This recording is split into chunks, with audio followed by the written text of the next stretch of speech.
کوئی مقام نہیں تھا، کوئی عزت نہیں تھی۔ خانہ کعبہ کے اندر سب سے پہلے حیی ابن اخطب نے ملک شام کے سفر سے ایک بود لایا تھا، اس بود کا نام حبل تھا۔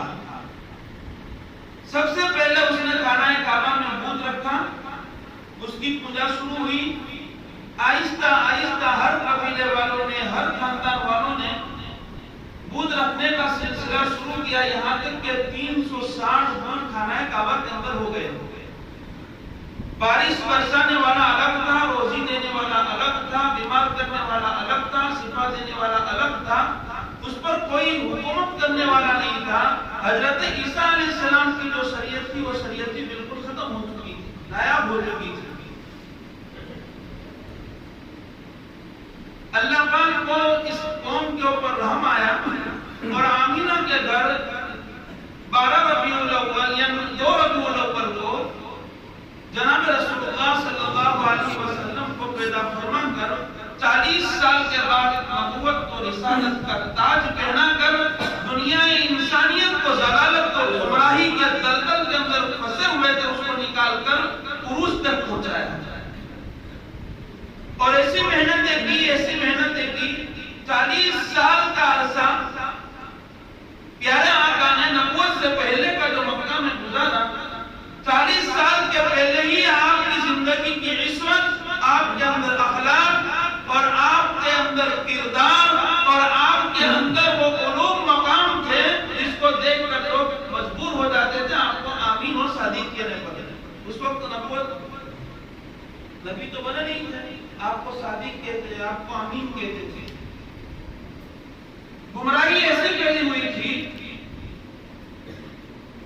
بتوں سے اپنی مرادیں مانتے تھے، اور کسی نے لکڑے کا بت بنایا تھا، کسی نے لوہے کا بنایا تھا۔ صحابہ کرام کے واقعات میں ملتا ہے کہ صحابی فرماتے ہیں کہ میرا بت نے مجھے بہت نفع دیا۔ کیا نفع دیا؟ تو کیا میں نے گلے کا بت بنایا تھا، جب قحط سالی پڑی تو میں میرے بت کو ہی کھا گیا، میں میرے خدا کو ہی کھا گیا۔ صحابہ کرام ایمان لانے کے بعد بیان کرتے ہیں کہ میرے بت میں جب صبح صاف سن کر کے جاتا تھا تو ایک صحابی ایمان میں داخل ہو گئے تھے، وہ اس ساتھی کے جانے کے بعد اس کے بت کے اوپر گندگی ڈال دیتا تھا، گندگی چھڑک دیتا تھا اور اس کو گندا کر دیتا تھا۔ جب وہ واپس آتا اس کو صاف کرتا، اس کو نہلاتا۔ ایک دن ایسا ہوا کہ تجھے بار بار کوئی تکلیف دے رہا ہے، جب اپنے خدا کو کہہ رہے ہیں بار بار تجھے تکلیف دے رہا ہے تو ایک تلوار میں تیرے پاس رکھ کر جاتا ہوں، جو بھی آئے اس کا سر قلم کر دینا۔ لیکن وہ بت کیا کام کرے گا؟ جیسے وہ چلا گیا، وہ صحابی آئے، صحابی نے بت اٹھا کر گھوڑے کچکٹ میں ڈال دیا اور تلوار اٹھا کر اپنے گھر لے آئے۔ یعنی ایسے عقائد ان کے دلوں کے اندر تھا کہ سب کچھ کرنے والا ہماری یہ بت ہے۔ لیکن پیارے آقا نے محنت کی، مشقت کی، تکلیفوں کو برداشت کیا تو پوری دنیا کے اندر اسلام کا جھنڈا بلند ہو گیا۔ آپ پیدا ہوئے تو مفتون پیدا ہوئے، آپ خطرہ کیے ہوئے تھے، آپ کی ناڑ مبارک پٹی ہوئی تھی۔ آپ کے پیدا ہونے کے 6 مہینے پہلے ہی آپ کے والد محترم حضرت عبداللہ کا انتقال ہو چکا تھا، اور 6 سال کے بعد حضرت آمینہ کا بھی انتقال ہو گیا۔ اسی لیے آپ کو ذر یتیم کہا جاتا ہے۔ اللہ کے نبی صلی اللہ علیہ وسلم جیسے ہی پیدا ہوئے، ملک شام کے اندر برسوں سے آنکھ جل رہی تھی، وہ آنکھ فارس کے اندر وہ آنکھ بجھ گئی۔ آپ کے پیدا ہوتے ہی کتنے ہی معبود سجدے کے اندر گر گئے۔ آپ کے پیدا ہوتے ہی پوری دنیا کے اندر اور پورے عرب کے اندر خوشبو پھیل گئی۔ خیر مجھے پیدائش کی تاریخ کو آج تفصیل سے بیان نہیں کرنا، موٹی موٹی باتیں کہ آپ کی پیدائش اسی مہینے کے اندر ہوئی ہے۔ جناب رسول اللہ صلی اللہ علیہ وسلم کے پورے حالات اور آپ کی سیرت کو اگر بیان کرنا چاہیں تو مقرروں کی تقریریں ختم ہو سکتی ہیں، ان کی قلمیں ختم ہو سکتی ہیں، لیکن پیارے آقا کے اوصاف اور آپ کی تفصیل اور آپ کے اخلاق اور آپ کی زندگی کی آپ کی سیرت کو بیان کرنا چاہے تو کوئی بیان نہیں کر سکتا. جب سے آپ پیدا ہوئے ہیں وہاں سے لے کر آج تک مکمل حضرات آپ کی سیرت بیان کر رہے ہیں، لیکن آج کے کسی نے مکمل سیرت کو بیان نہیں کیا ہے. موٹی موٹی باتیں جو ہمیں یاد رکھنے کی ہیں. جناب رسول اللہ صلی اللہ علیہ وسلم کو 40 سال کے بعد نبوت ملی، رسالت ملی. 40 سال کے بعد آپ نے اعلان کیا، اے مشرکان مکہ، اب کوئی خدا نہیں ہے، صرف خدا ایک ہے. وہ پہاڑی کے پیچھے آپ نے سب کو جمع کیا تھا، صفا پہاڑی کے پیچھے، اور جمع کر کے یوں کہا تھا، اے مکہ کے لوگوں، میرے خاندان کے لوگوں، تم مجھے کیسے مانتے ہو؟ تو سب لوگوں نے کہا، ہم نے آپ کو کبھی جھوٹ بولتے ہوئے نہیں دیکھا، ہم نے آپ کو کبھی گالی دیتے ہوئے نہیں سنا، آپ نے کبھی کسی کو دھوکہ نہیں دیا، آپ نے کبھی کسی کا مذاق نہیں اڑایا، آپ صادق ہیں، آپ امین ہیں، آپ امانتدار ہیں. جناب رسول اللہ صلی اللہ علیہ وسلم فرمایا، آپ مجھے صادق کہہ رہے ہو، آپ مجھے امین کہہ رہے ہو، سنو میری بات سننے کے بعد تم میری بات کو مانو گے؟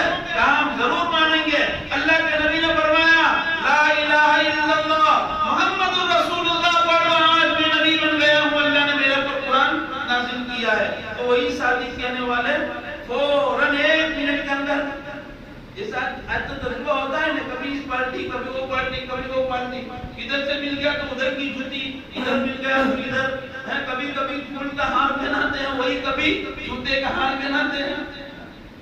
آج تو سمجھنا ایک دم آسان ہو گیا. سب صادق کہتے تھے اللہ کے نبی کو سچا، پوری دنیا کے اندر نبی سے سچا کوئی نہیں تھا ان کی نگاہوں میں، اور خدا پاک کی قسم ہمارے پیارے آقا سے سچا کوئی دنیا کے اندر پیدا ہوا ہی نہیں، اور نہ قیامت کی صبح تک ایسا پیدا ہوگا. صادق کہنے والے، امین کہنے والے. کہا کہ محمد تم بھی جھوٹے اور تیرا لایا ہوا دین بھی نعوذ باللہ جھوٹا ہے. سب چھوڑ کر چلے گئے. سگے چچے نے گالیاں دینا شروع کی. خیر، اللہ کے نبی صلی اللہ علیہ وسلم کو پریشان کیا. پھر آپ ہجرت کر کے مکہ سے مدینہ تشریف لے گئے. ہجرت کا حکم ہوا، آپ مدینہ میں آپ رہ نہیں، مکہ میں رہ نہیں سکتے، آپ مدینہ چلے جاؤ. آپ مدینہ منورہ تشریف لے گئے تو مدینہ منورہ پہنچنے سے پہلے ہی اسلام مدینہ میں پہنچ چکا تھا. حضرت ابو زرارہ رضی اللہ تعالیٰ عنہ کی خدمت سے اور آپ کی محنت سے اور آپ کی تبلیغ سے مدینہ کے اندر پہلے ہی اسلام پہنچ چکا تھا، اور 40 یا 80 افراد ایمان میں داخل ہو چکے تھے. اللہ کے نبی صلی اللہ علیہ وسلم کا استقبال کیا. اللہ کے نبی صلی اللہ علیہ وسلم نے 10 سال وہاں پر زندگی گزاری، آپ نے باقیہ زندگی، اور وہاں پر بھی دشمنوں کی طرف سے آپ کے اوپر حملے، کبھی احد واقع ہو رہا ہے، کبھی بدر واقع ہو رہا ہے، کبھی خندق واقع ہو رہا ہے، کبھی احزاب واقع ہو رہا ہے، کبھی ظلم جنہ واقع ہو رہی ہے، کبھی حنین. یعنی آئے دین دشمنان اسلام کی طرف سے کہ دنیا سے اسلام کو ختم کر دیا جاوے اور محمد صلی اللہ علیہ وسلم کو ختم کر دیا جاوے. یہ محنتیں ہوتی رہی، آپ کو چین سے بیٹھنے کا موقع نہیں ملا. 63 سال کی عمر مکمل ہو گئی، دین مکمل ہو گیا، قرآن مکمل ہو گیا. آپ نے اپنی الوداعی خطبہ جو دیا ہے عرفات کے میدان کے اندر، میں سب بات چھوڑتا ہوا آخری بات کے اوپر آ رہا ہوں. آپ حج کرنے کے لیے گئے سن ہجری 10 کے اندر، 9 کے اندر حج فرض ہوئی، سن ہجری 9 میں حج کیا، سن ہجری 8 میں اختلاف ہے، حج فرض ہوئی. اللہ کے نبی صلی اللہ علیہ وسلم نے امیر حج حضرت ابوبکر صدیق کو بنایا. حضرت ابوبکر صدیق پہلی حج کرنے کے لیے صحابہ کرام کا 200 سے زیادہ قافلہ حج کرنے کے لیے گیا. اللہ کے نبی نے فرمایا میں مدینہ میں رہتا ہوں، بقیہ لوگوں کو حج کے احکام سکھاتا ہوں. دوسرا سال آیا، اللہ کے نبی صلی اللہ علیہ وسلم اپنے تمام صحابہ کرام جتنے بھی تھے 1,24,000 یا 1,10,000 یا 2,24,000 جتنے بھی صحابہ کرام تھے، ان سب کو لے کر آپ حج کے لیے روانہ ہوئے. اور حجۃ الوداع عرفات کے میدان میں آپ نے 6 گھنٹے کی تقریر اونٹ کے اوپر بیٹھ کر کی ہے. اس کے اندر پورا اسلام آپ نے سمجھا دیا اور کہا کہ دیکھو ایک دوسرے کے اوپر تہمت لگانا حرام ہے، ایک دوسرے کا مال حرام ہے، ایک دوسرے کی جان حرام ہے. آج دین مکمل ہو چکا ہے. اور سب سے آخری آیت قرآن کریم کی جو نازل ہوئی ہوئی وہ عرفات کے میدان میں الیوم اکملت لکم دینکم واتممت علیکم نعمتی ورضیت لکم الاسلام دینا. یہ سب سے آخری آیت قرآن کے اندر نازل ہوئی. اس کے بعد جبرائیل قرآن لے کر نہیں آئے. اللہ کے نبی صلی اللہ علیہ وسلم حج کر کے آ گئے مدینہ کے اندر. سفر کی 28 تاریخ تھی, سفر کا مہینہ تھا, 28 تاریخ تھی. جناب رسول اللہ صلی اللہ علیہ وسلم بیمار ہوئے. سب سے پہلے سر کے اندر درد ہوا, بخار چڑھا آپ کو. سفر کی 28 تاریخ, انتقال کب ہوا؟ ربیع الاول کی 12 تاریخ. 12 اور 2 یہ 14-15 دن آپ بیمار رہے.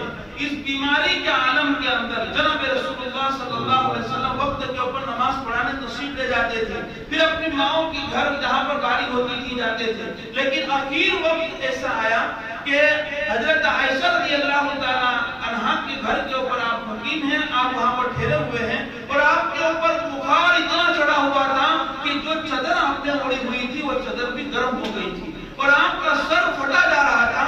آپ نے سر کے اوپر پٹی بندھی ہوئی تھی کہ سر پھٹ نہ جائے.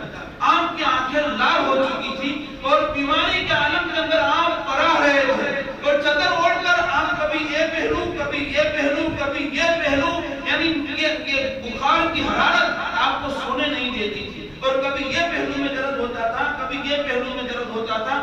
آخرکار ایسا ہوا کہ کبھی کبھی گسی تاری ہو جاتی تھی, بے ہوش ہو جاتے تھے. اور اسی عالم کے اندر جب ہوش میں آتے, کہا کہ نماز کا وقت ہو گیا, لوگ وضو کا پانی لے لاتے اور وضو کرتے اور پھر نماز کے لیے تشریف لے جاتے. آخری وقت ایسا آیا 2-3 کی وفات سے 2-3 دن پہلے آپ سے چلا نہیں جاتا تھا. صحابہ کرام مسجد نبی کے اندر کھچاکھچ بھرے ہوئے ہیں اور انتظار کر رہے ہیں کہ اللہ کے نبی جب تشریف لائے تو ہم نماز پڑھیں گے اس کے پیچھے. حضرت عائشہ فرماتی ہیں کہ اللہ کے نبی بے ہوش ہو گئے, اور جب ہوش میں آیا تو کہا کہ عائشہ پانی لاؤ, مجھے نماز پڑھنی ہے. جیسے ہی پانی لایا وضو کیا, واپس بے ہوش ہو گئے. واپس پانی لایا گیا, وضو کیا. اللہ کے نبی صلی اللہ علیہ وسلم حضرت علی اور حضرت ام فضل, حضرت علی اور حضرت فضل رضی اللہ تعالی عنہما, ان دونوں کی کندھے کے اوپر سہارا رکھ کر آپ مسجد تشریف لے گئے. راوی فرماتے ہیں کہ ہم نے دیکھا کہ آپ جب مسجد تشریف لے جاتے تھے تو آپ کا قدم مبارک زمین کے اوپر جمتا نہیں تھا, لکیریں بن کے گھسٹتے ہوئے مسجد تشریف لے جاتے تھے. ربیع الاول مناتے ہیں صرف ڈھول تماشا کرنے سے, صرف ربیع الاول کے شربت پلانے سے, صرف جلوس اور جلسے نکالنے سے نبی کی بھی توہین ہوتی ہے, شریعت کی بھی توہین ہوتی ہے, اور نبی کو دکھ اور تکلیف پہنچتی ہے. اس سے نبی کا حق ادا نہیں ہوتا, اس سے نبی کا حق ادا نہیں ہوتا. اللہ کے نبی صلی اللہ علیہ وسلم کی حیات طیبہ میں 12 مرتبہ, یا آپ کی پوری زندگی اٹھا کر دیکھیں 63 مرتبہ ربیع الاول کا مہینہ آیا. اگر پیدائشی دن منانا جائز ہوتا, برتھ ڈے منانا جائز ہوتا, تو اللہ کے نبی صلی اللہ علیہ وسلم خود مناتے.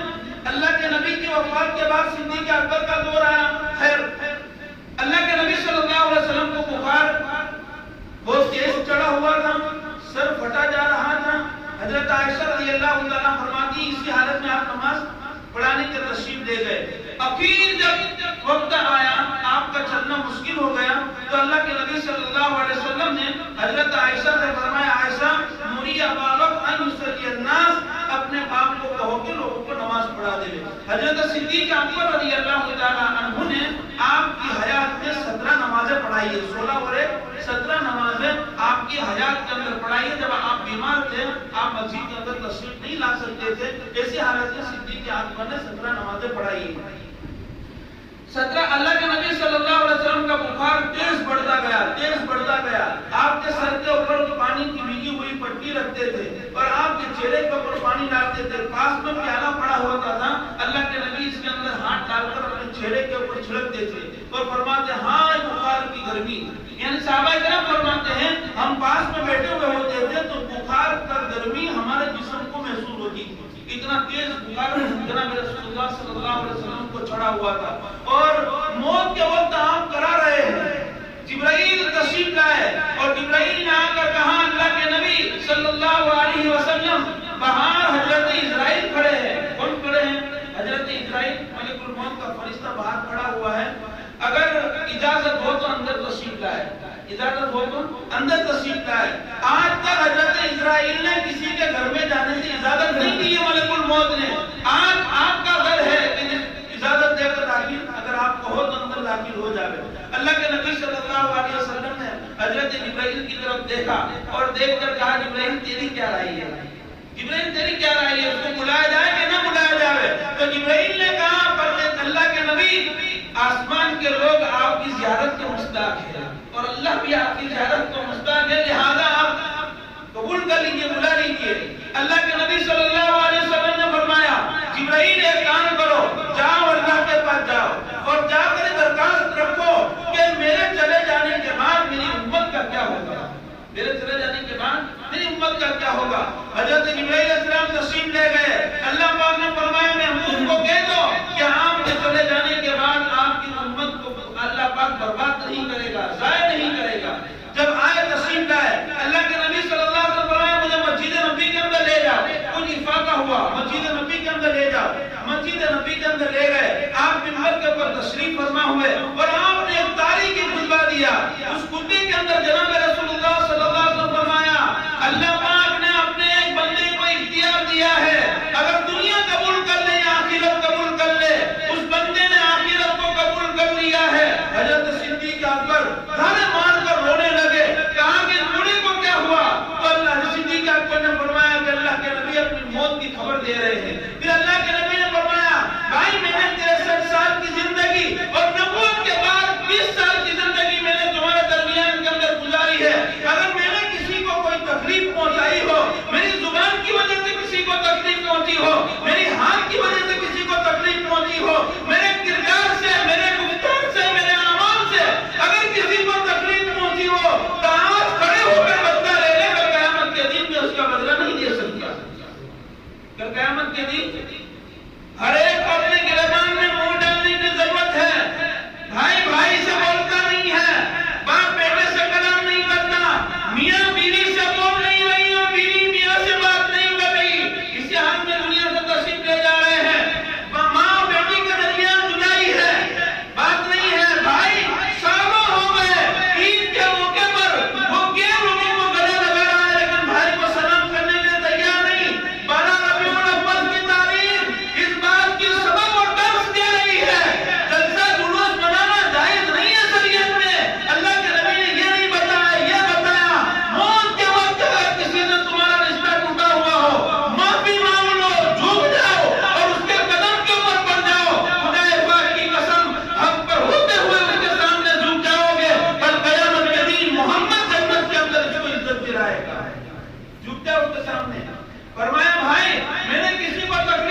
مانگنے کے لیے آتا ہے غم؟ کیا کہ کس کا دیا اور تیرا رہ گیا؟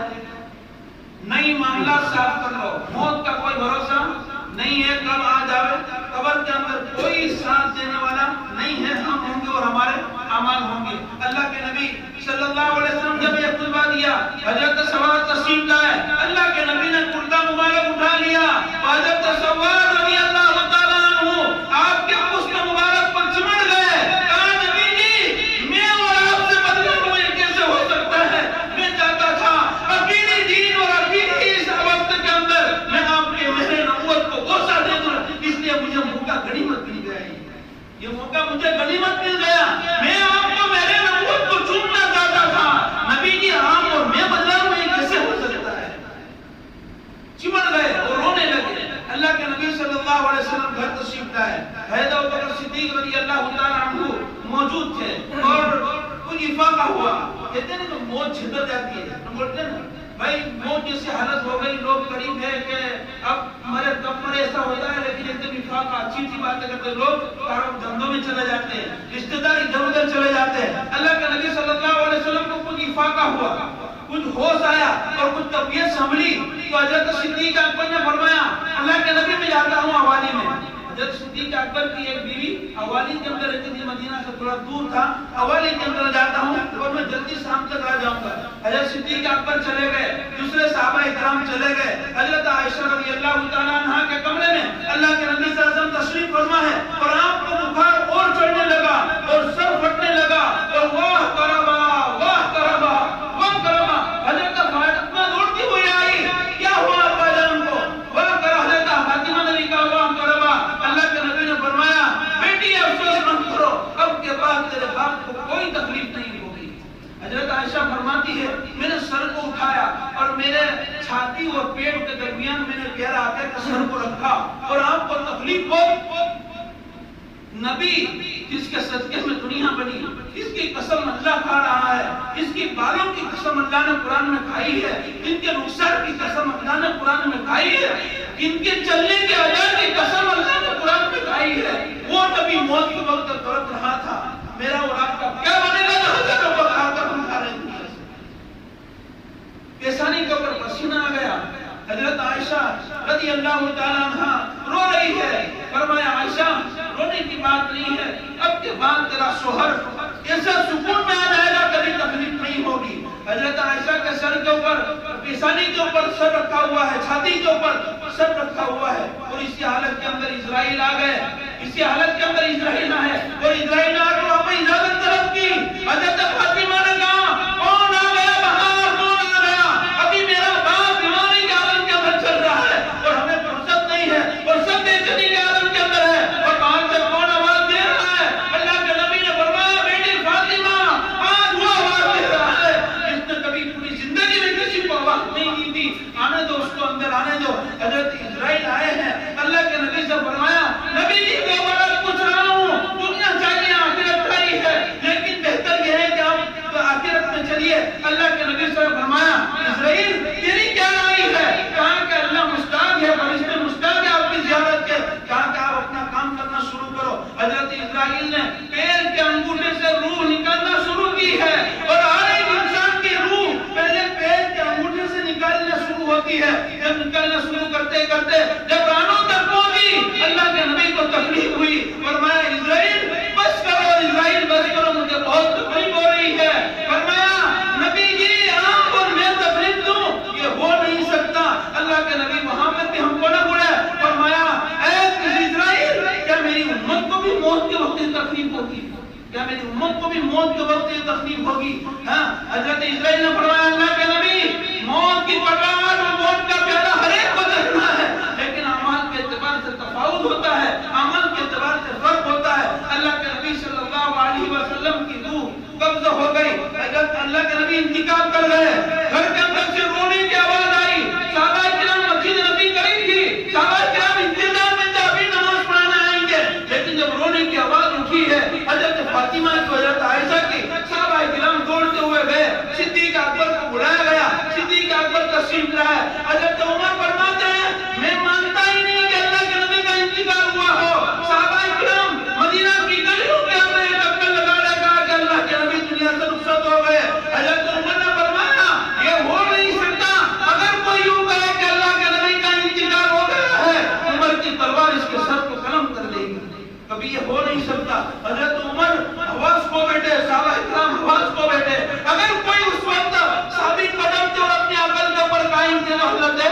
صدیق اکبر رضی اللہ تعالیٰ عنہ استقلال اور ہمت کے پہاڑ تھے، اس نے پوری امت کو سنبھالا اور سب کو مسجد نبی کے اندر جمع کیا اور جمع کر کے قرآن کریم کی آیت پڑھی، ما کان محمد وما محمد الا رسول قد خلت من قبله الرسل افإن مات او قتل انقلبتم۔ اے میرے صحابہ، اے ساتھیو، جان لو اگر تم محمد کی عبادت کرتے تھے، محمد دنیا سے تشریف لے گئے ہیں، پر اگر اللہ کی عبادت کرتے تھے، اللہ موجود ہے، قیامت تک موجود رہیں گے، اور ہم اللہ کی عبادت کرتے ہیں۔ حضرت عمر نے فرمایا مجھے ایسا لگا کہ یہ آیت قرآن میں آگے نازل ہوئی ہے۔ حضرت عمر ہوش کے اندر آئے، صحابہ کرام ہوش کے اندر آئے، اب کیا کرنا چاہیے؟ کفن کا مسئلہ، نہلانے کا مسئلہ۔ صحابہ کرام نے فرمایا، حضرت عائشہ فرماتی ہے اللہ کے نبی نے فرمایا جس جگہ انبیاء کرام کی موت ہوتی ہے اسی جگہ کے اندر دفن کیا جاتا ہے۔ حضرت عائشہ کا حجرہ آج بھی بنا ہوا ہے، آج بھی بنا ہوا ہے، اس کے اوپر گنبد بنی ہوئی ہے، وہ حضرت عائشہ کا حجرہ ہے۔ حضرت عائشہ کا حجرے کے اندر آپ کو دفن کیا گیا۔ حضرت عائشہ فرماتی ہے اللہ کے نبی نے فرمایا انبیاء جہاں پر انتقال کرتے ہیں وہی دفن کیا جاتا ہے۔ اب مسئلہ یہ ہوا آپ کو غسل کون دے؟ اگر غسل دے تو کپڑا نکال کر دے کہ کپڑے کے ساتھ دے؟ آپ کی جنازے کی نماز کے بارے میں کیا مسئلہ ہے؟ تو اس کے بارے میں نہلانے کے بارے میں اختلاف ہو گیا کہ کیسے نہلایا جائے۔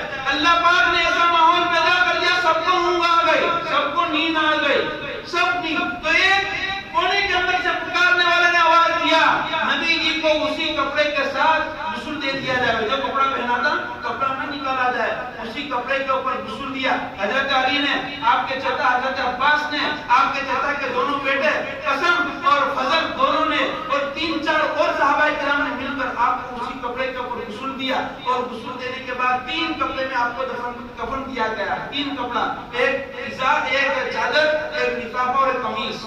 آج بھی مردوں کے لیے 3 کپڑے ہوتے ہیں، ایک چادر ہوتی ہے، ایک لفافہ ہوتا ہے، ایک قمیص ہوتی ہے، 3 کپڑے کے اندر۔ اور یہ کپڑا اڑانے کے بعد نبی کریم صلی اللہ علیہ وسلم نے جو کپڑا وہ کرتا پہنا ہوا تھا وہ کرتے کو نکال دیا گیا، آپ کو اس کے اندر کفنایا گیا۔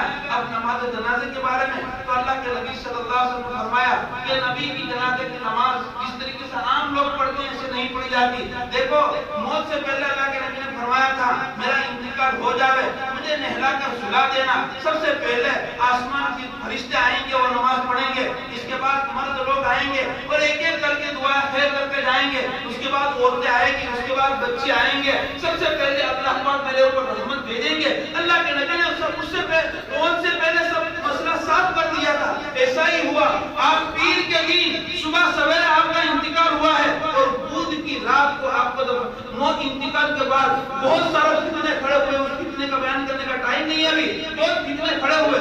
اللہ کے نبی صلی اللہ علیہ وسلم کی نماز جنازہ جماعت کے ساتھ نہیں پڑھی گئی، اس لیے کہ نبی کے آگے اگر کوئی چیز ہوتی ہے تو جنازہ ہوتا ہے، نبی کسی کے آگے پیچھے کھڑا نہیں رہتا۔ ایک آدمی نے خواب دیکھا اور خواب میں یہ دیکھا کہ میں آگے کھڑا ہوں، اللہ کے نبی پیچھے کھڑے ہیں۔ مولوی نے کہا محمد ابن سیرین کے پاس آدمی بھیجا، کہا کہ میں نے اس طرح کا خواب دیکھا ہے۔ محمد ابن سیرین نے کہا اس کو چاہیے موت کی تیاری کر لے، اس لیے کہ نبی کے آگے اگر کوئی چیز ہوتی ہے تو جنازہ ہوتا ہے، نبی کے آگے کوئی ہو نہیں سکتا، اس لیے نبی کی جنازے کی نماز کے لیے جماعت مستقل نہیں بنائی گئی۔ سب سے پہلے اللہ پاک نے رحمت و برکت کو برسایا، سکینہ کو برسایا، اس کے بعد فرشتے آئے، فرشتے نے دعائیں دی، اس کے بعد مردوں نے اپنے اعتبار سے الگ الگ طور پر نماز پڑھی، اس کے بعد عورتوں نے الگ الگ طور پر نماز پڑھی، اس کے بعد بچوں نے الگ الگ طور پر نماز پڑھی۔ اب اللہ کے نبی صلی اللہ علیہ وسلم کی قبر کیسی بنائی جاوے؟ دیکھو آپ لوگ کہیں گے کہ مولانا کی عادت پڑ کے لیٹ کر لیتی ہے، تو میری عادت میں 10% لیکن تمہاری 90% ہے، تو میں 10% پر مجبور ہوں، تم 90 پر مجبور ہو، تو گاڑی وہی چلے گی، گاڑی وہی چلے گی ہماری۔ میں سوچا تھا 1 بجے سے ختم کر دیں گے، لیکن یہاں پر 12:30 بجے کوئی نہیں، کس کو بیان کرے، کس کو سنا رہے، کتنے حالات آ گئے کہ کوئی فرق پڑا، ہمارے اندر کوئی فرق پڑا۔ ارے نبی اس لیے بیان کرنے کے لیے اس سے مجمع ہوتا ہے نا، ایسی باتیں نہیں کرتی ہے، کبھی کوئی میں زبان اٹکتی ہے، کیوں اٹکتی ہے؟ دل کے اندر وہ طرف نہیں رہی، وہ چیزیں نہیں رہی۔ ایک صحابی کی وضو ٹوٹی تھی، ایک صحابی کی وضو ٹوٹی تھی، اللہ کے نبی صلی اللہ علیہ وسلم کو نماز پڑھاتے پڑھاتے غلطی ہو گئی، نماز کے اندر قرات کے اندر نبی کو غلطی ہو گئی، فرمایا جاؤ نماز سلام کے بعد کہ ایک صحابی کسی صحابی کی وضو ٹوٹی ہے، اس کی نحوست سے میرے اوپر یہ اثر پڑا ہے، یہ اثر پڑا ہے. تو ماشاءاللہ بس فرشتے بیٹھے ہو تو اس کی تو برکت ہوگی کہ نحوست تو نہیں کہیں کہ برکت کی فرشتے سب. تو آپ عادت بدلنے کے تیار نہیں ہے تو میں بھی نہیں ہوں. انشاءاللہ 1:30 بجے گا نہیں بدلوں گا. نہیں جس کو نوکری پہ جانا ہو دوسری مسجد میں جا سکتا ہے، کسی کو جلدی جانا ہو تو گھر پہ بھی نماز پڑھ سکتے ہیں. لاک ڈاؤن میں پڑھا نا، لوگ تو کہتے ہیں لاک ڈاؤن میں پڑھا گھر میں پڑھ لو، لیکن یاد رکھنا مسجدیں کھل گئی ہے مردوں کے لیے، گھر میں نماز نہیں ہوگی. جمعہ کی نماز بھی اور 5 وقت کی نماز بھی گھر میں نماز نہیں ہوگی بلا مجبوری کے. اور میں اگر کوئی مجبوری ہے کوئی مسئلہ ہے تو بات الگ ہے، بیمار ہے یا سفر میں جانا ہے یا چھوٹ گئی ہے ہو جائے گی. لیکن گھر میں بیٹھا ہوا ہے، نماز کا وقت ہو گیا، مسجد کھلی ہے، امام اور مؤذن سب کا انتظام ہے، اس کے باوجود گھر میں نماز پڑھتا ہے، اللہ کے نبی نے فرمایا اس کی نماز نہیں ہوگی. قبر کے بارے میں مسئلہ ہے، قبر کیسے کھودی جائے؟ لحدی کھودی جائے، شقی کھودی جائے، یہاں کے بغلی قبر کھودی جائے. تو اس کے اندر اختلاف ہو گیا کون سی کھودی جائے. مدینہ کے اندر کھودنے والا حضرت ابو طلحہ انصاری یہ بغلی قبر کھودتے تھے، اور مکہ کے اندر حضرت ابو عبیدہ بن جراح رضی اللہ تعالیٰ عنہ شقی قبر کھودتے تھے، لحدی قبر کھودتے تھے. لہذا دونوں کے دونوں دور رہتے تھے، گوالی کے اندر رہتا تھا اور دوسری جگہ کے اوپر رہتا تھا. صحابہ کرام حضرت ابوبکر صدیق نے فرمایا دونوں کے لیے بلانے کے لیے آدمی کو بھیجا جائے، جو پہلے آئے گا وہی قبر کھودی جائے گی. جو پہلے آئے گا حضرت ابو طلحہ انصاری رضی اللہ تعالیٰ عنہ جلدی آ گئے، لہذا آپ کے لیے لحدی قبر یعنی بغلی قبر کھودی گئی اور آپ کو کسی گھر کے اندر قبر کھود کر دفن کیا گیا. حضرت علی قبر کے اندر اترے، حضرت عباس آپ کے چچا اترے، حضرت عباس کے بیٹے قسم اترے، حضرت عباس کے بیٹے فضل اترے، اور حضرت اللہ کے نبی صلی اللہ علیہ وسلم کا آزاد کردہ غلام یہ بھی قبر کے اندر اترے. ان لوگوں نے قبر کے اندر اتارا اور آپ کے اوپر مٹی ڈالی اور دفن کیا. اللہ کے نبی صلی اللہ علیہ وسلم کو دفن کرنے کے بعد جب تشریف لائے فاطمہ رونے لگی اور فاطمہ نے فرمایا اے صحابہ کرام کی جماعت، تمہارے ہاتھوں نے کیسے گوارا کر لیا نبی کے اوپر مٹی ڈالنا؟ تمہارے ہاتھوں نے کیسے گوارا کر لیا؟ یہاں کربا حضرت فاطمہ رو رہی ہے، لیکن دستور یہی ہے، طریقہ یہی ہے، جتنا یہی جاتا ہے. صحابہ کرام نے فرمایا اے نبی کی بیٹی، اللہ کا حکم یہی ہے اور اللہ کا فیصلہ یہی ہے، ہم مجبور ہیں نبی کی شریعت کے اوپر، ہم مجبور ہیں اللہ کے فرمان کے اوپر، لہذا ہم نے وہ کیا جو نبی نے ہم کو سکھایا. اللہ کے نبی صلی اللہ علیہ وسلم 12 ربیع الاول کی تاریخ تو دنیا سے تشریف لے گئے. نبی چلے گئے لیکن شریعت قیامت تک باقی رہے گی. نبی گئے ہیں لیکن قرآن باقی رہے گا.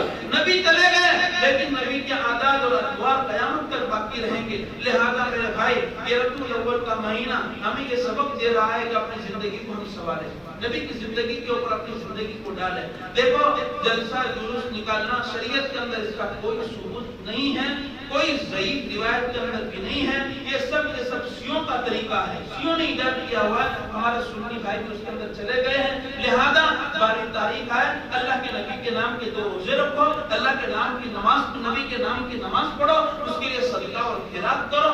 صرف 12 ربیع الاول نہیں، پوری زندگی اللہ جب بھی نماز پڑھو 2 رکعت نماز پڑھ کے نبی کے سارے ثواب کے لیے، صحابہ کرام کے سارے ثواب کے لیے. لیکن یہ دین متعین کرنا اور اسی دین کے اندر ایک چیزیں کتنی خرابت ہوتی ہے. ایک جلوس نکالنے میں کتنے حرام کام ہوتے ہیں دیکھا آپ نے. سب سے پہلے تو عورتیں آتی ہیں، ناچتی ہے، گاتی ہے. ہماری ماں بیٹی کو چھپانے کی چیز ہے، عورت کا معنی ہے چھپانا، کتنا بڑا گناہ. پھر ٹریفک جام کرنا، روڈ کو پیک کرنا، کتنے لوگوں کی گالیاں پڑتی ہے نبی کے نام پر. نبی کے نام پر گالیاں پڑ رہی ہے اور ہماری وجہ سے نبی کے دین اور شریعت بدنام ہو رہا ہے. ہم نے کبھی سوچا ہم نہیں گالیاں دے رہے ہیں، لیکن پیچھے ایمبولینس آ رہی ہے، اس کے اندر مریض بیٹھا ہوا ہے اور تم نے پورا روڈ بلاک کر دیا ہے، تو کیا وہ تمہاری دعائیں دیں گے کہ بہت اچھا کام کر رہے ہو، بہت اچھا کام کر رہے ہو تم؟ حالانکہ یہ طریقہ نبی کا نہیں ہے. نبی نے کہا صحابہ کرام سے اگر تم بیٹھتے ہو تو راستے کے اندر مت بیٹھنا، اگر کسی کو تکلیف ہوگی تمہاری تکلیف کام نہیں آئے گی، کسی کو تکلیف نہیں ہونی چاہیے. تو وہاں پر یہ ہوتی ہے، بھیڑ ہوتی ہے. اکثر جگہوں پر لائٹیں جلوس نکالنا ہوتا ہے 1 کلومیٹر کا تو 5 کلومیٹر تک لائٹ سجائی جاتی ہے، اور وہ لائٹ چوری کی لائٹ. ہم نے ہماری آنکھوں سے دیکھا چوری کی لائٹ. نبی کے نام پر تم جلوس کر رہے ہو اور پوری دنیا کے چوری کر رہے ہو. یہ چوری، لائٹ کی چوری پوری دنیا کی چوری ہے. اس کے اندر سب کے پیسے لگتے ہیں نا، کسی حکومت کا پیسہ تھوڑا ہے. اور یہ کوئی یہ پاور ہاؤس کا پیسہ تھوڑا لگتا ہے اس کے اندر پوری دنیا کے لوگوں کا پیسہ لگتا ہے. اس لیے بات چوریاں ایسی ہوتی ہے ایک آدمی اس کی معافی مانگنے سے معافی نہیں ہوتی, اس کو سب سے معافی مانگنا پڑتا ہے اور سب سے معافی مانگنا بہت مشکل ہوتا ہے. لہذا کل قیامت کے دن اللہ اس کے بارے میں پوچھیں گے. تو یہ برائیاں ہوتی ہے. اس کے بعد نماز اکثروں کی چھوٹ جاتی ہے اور ڈی جے بجانا اور تالیاں بجانا. اللہ کے نبی صلی اللہ علیہ وسلم ایک مرتبہ سفر میں تشریف لے جا رہے تھے تو آپ نے ڈھول باجے کی باجنے کی آواز سنی.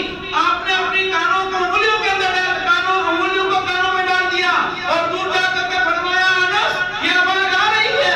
اور جب انس نے فرمایا نہیں اللہ کے نبی وہ آواز ختم ہو گئی. اللہ کے نبی نے اپنی انگلیاں کانوں سے نکال کر فرمایا یا انس جب یہ گانے بجانے میری امت کے اندر عام ہو جائے گا خدا پاک کی زمین پھٹ کر لوگوں کو نگلنا شروع کر دے. یہ بخاری شریف کی روایت ہے. لہذا ہمیں شریعت پر چلنا چاہیے, سنت پر چلنا چاہیے. ہمیں ہر کام کرنے سے پہلے دیکھنا چاہیے کہ نبی کا طریقہ کیا ہے. اس لیے اللہ کے نبی نے فرمایا علیکم بسنتی و سنت الخلفاء الراشدین. میری سنت بھائی مسئلہ سمجھ میں نہیں آتا علماء سے پوچھو, جس سے تمہارا عقیدہ ہو تمہاری اچھی ہو اسی عالم سے پوچھو بھائی یہ مسئلہ پیدا ہوا اس کا کیا کرنا چاہیے. ربیع الاول کا مہینہ آیا مجھے کیا کرنا چاہیے. محرم کا مہینہ آیا مجھے کیا کرنا چاہیے. ایک مٹی کا کاروبار کرتے ہو تو ہزاروں کو پوچھتے ہو اور تم اپنی من گھڑت بنا کر تم کہتے ہو کہ ہم نے بہت بڑا کما لیا. نہیں تو بھی برباد ہوگا اور تیرے پیچھے چلنے والے بھی برباد ہوں گے. اللہ پاک سنی باتوں پر ہمیں عمل کی توفیق عطا فرمائے. پوری امت کی طرف سے ہمارے پیارے آقا جناب رسول اللہ صلی اللہ علیہ وسلم کو اللہ پاک رحمت برسائے اور پوری امت کی طرف سے اللہ جزائے خیر عطا فرمائے. ایسا دین لا کر دیا کہ انسان کو انسان بنا دیا. ورنہ انسان کو انسان تھے لیکن عادتوں کے اعتبار سے بھیڑیے تھے, عادتوں کے اعتبار سے سور تھے, عادتوں کے اعتبار سے کنجر تھے اور کوئی نام لینا پسند نہیں کرتا تھا. لیکن نبی نے ایسا عمل کیا اور نبی نے ایسی شریعت بنا لی کہ ابوبکر کے بارے میں اللہ نے فرمایا اے ابوبکر کو کہہ دو نبی جی کہ میں نے اس کو جنت تیار کر رکھی ہے, عمر کے لیے جنت تیار کر رکھی ہے. ایسے ہیرے اللہ کے نبی نے بنائے تیار کیے کہ دنیا کے اندر جنت کی بشارتیں آ گئی. ایسا دین اللہ نے ہم کو بھی دیا ہے, ہم بھی ہیرے بن سکتے ہیں. ہم بھی اس لیے جناب رسول اللہ صلی اللہ علیہ وسلم فرمایا انسان یہ کان کی طرح ہے, کان کے اندر سونا پڑا ہوا اس کی کوئی ویلیو نہیں ہوتی, لیکن جب باہر نکل کر اس کو گھسا جاتا ہے اور زیور بنایا جاتا ہے تو اس کی ویلیو ہو جاتی ہے. اس طریقے سے ہم بھی یہ کان ہے, اگر ہم نبی کی شریعت کے اوپر گھسیں گے تو ہم بھی ابوبکر بن سکتے ہیں, ہم بھی عمر بن سکتے ہیں اور ہمارے لیے بشارت آ سکتی ہے. اس لیے بھائی شریعت و سنت کے اوپر چلے, گھر کے اندر سنت طریقہ اپناوے, پہننے میں, اٹھنے میں, بیٹھنے میں, کھانے میں. یہ نبی کی یہ 12 ربیع الاول ہی بتاتی ہے تجھے کپڑا پہننا ہو تو کیسے پہننا, تجھے چلنا ہو تو کیسے چلنا, تجھے کھانا ہو تو کیسے کھانا اور تجھے کاروبار کرنا ہو تو کیسے کرنا. ربیع الاول کا یہ درس ہے. اللہ پاک ہم سب کو عمل کی توفیق عطا فرمائے.